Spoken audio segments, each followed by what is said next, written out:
My personal motivation was I was on a train going from Amsterdam to Paris with very little money and a girlfriend, and I didn't know what to do next. I needed an art style. I thought about it for a few hours and realized that I was going to do some abstract expressionism for the first time.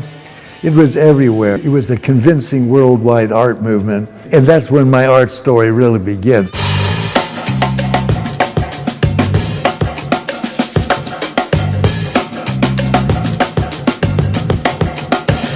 And then after about a year, it seemed not tough enough.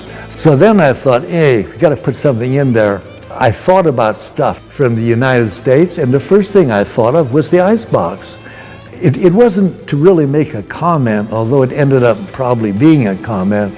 It was just to help me have a picture.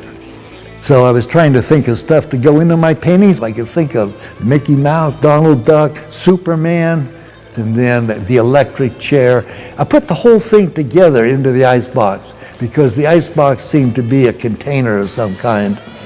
I just used my imagination. It never occurred to me to stick to the truth or the false. It could be stuff in here that's absolutely true for me, and it could be stuff in here which is absolutely false, and I treated it both the same.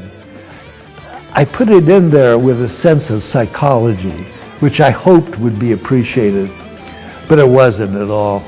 When I had my first show, it was not understood, and psychology was not permitted in art. Before 63, 64, it was a no on psychology. And then it became a huge yes. It was fabulous. For one thing, I was under the influence of a friend of mine who spent his whole day reading 6 or 7 newspapers in various languages and was a very strong communist, and he was always pointing out the bad things that the United States did. And so it actually did have some influence on me. I guess I became a leftist. I was really full of negativism.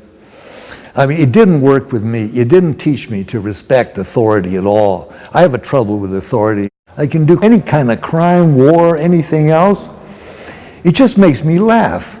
So I have an improper attitude towards imagination. I'm just doing it. But for some reason, I don't feel bad at all.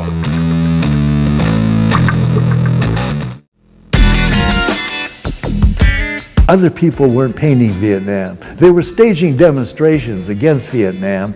Stuff was happening, but people who paint on a canvas, a picture, were not painting Vietnam.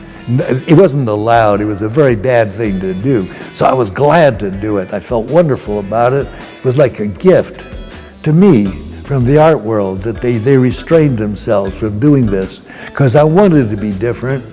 If I say it was a complete muddle and I didn't bother to think about it very deeply, I'd be telling you the truth. I simply was glad to find a style for me alone and do it.